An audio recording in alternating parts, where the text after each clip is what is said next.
Ассалаумағалейкум, құрметті көрермен, сіздерді бүгінгі барша мұсылман қауымы асыға күтетін ұлық мерекесі ораза айт мейрамымен шын жүректен құттықтаймыз. Айт қабыл болсын. Биылғы Рамазан айының өзіндік ерекшелігі болды. Атап өтетін болсақ, биылғы ораза 29 күнге созылды. Қыс пен көктемнің тоғысу кезеңінде болса, бүгінгі ораза айт намазы дәл қасиетті жұма күніне тұспа-тұс келіп отыр. Дәл қазір біз Астана қаласы республикалық бас мешітіндеміз. Ораза айт намазына жамағат жиналып жатыр. Көріп отырғандарыңыздай келіп жатқан халықтың қарасы қалың. Және сондай еліміздің басқа да мешіттерінде дәл осы уақытта ораза айт мерекесіне жамағат жиналып жатыр. Мұндағы мерекелік күй ерекше. Осы мешітке келіп жатқан жамағаттың көңіл күйін бірге сұрап көрейік. Аға, айт құтты болсын. Құтты болсын. Көңіл күйіңіз қалай? Жақсы, Аллаға шүкір. Айт намазына келіп, міне өскеменнен келіп отырмын. Айттарыңыз қабыл болсын. 30 күн ораза ұстап, міне мұсылмандардың мейрамы ғой. Екі айт құрбан айт пен осы Рамазан айының айты. Міне барлық мұсылмандарға жақсылық берсін, береке берсін, елімізге тыныштық берсін. Патшамызға тауфиқ етіп, қазақ қияметкерін Алла тағала қорғап қоршасын.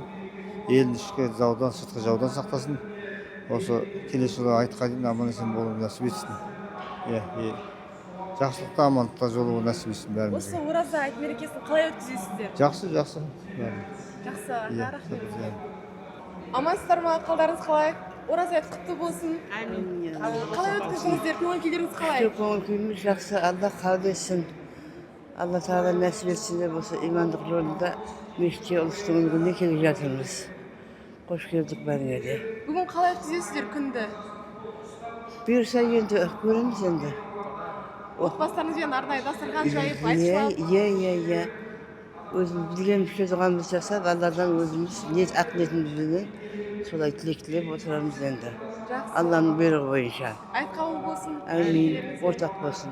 Ассалаумағалейкум. Айт мерекесі құтты болсын. Баршамыз Дайындық қалай болып жатыр? Алхамдулилля, өте тамаша. Енді айт бұл ерекше мейрам ғой. Мұсылмандардың осы 30 күн ораза ұстаған шүкірі және біткенін білдіретін үлкен хабар, үлкен мейрам. Сондықтан елімізге айт құтты болсын, ұстаған оразамыз қабыл болсын. Міне көріп отқандарыңыздай, қазіргі мешітке келетін кішкентайларымызға айт құрметіне берілетін сыйлықтар. Және бұл осымен бітпейді. Арнайы іс-шаралар да ұйымдастырылатын болады, Алла қаласа айт намазы біткеннен кейін. Келіңіздер, көріңіздер, қабыл болсын иншалла. Айт тек мереке ғана емес, ол қайырымдылық жасау, мұқтаж жандарға көмектесу, туыстық байланысты нығайту күні.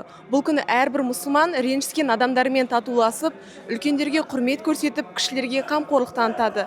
Тағы да ораза айт мерекесінің ерекшелігі туралы мешіт ұстазынан тыңдап көрейік. Айт мерекесінің оразадан кейін келуінің мәнін қазақтың мына бір сөзімен айта кетейік.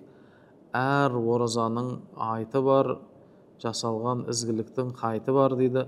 Сондықтан Алла тағала ораза ұстап 30 күн бойы ауыз бекітіп, Алла тағаланың алдындағы бір айлық міндетті, парыз міндетті атқарып шыққаннан кейін Алла тағала мұсылмандарға аман есен осы айтты атқарып шықтыңдар, енді тойлаңдар, мерекелеңдер деп бізге Аллаға шүкір деп сол оразаның аман есен өтеп шыққанымыз үшін тойлайтын мереке болып саналады екен айт мерекесі.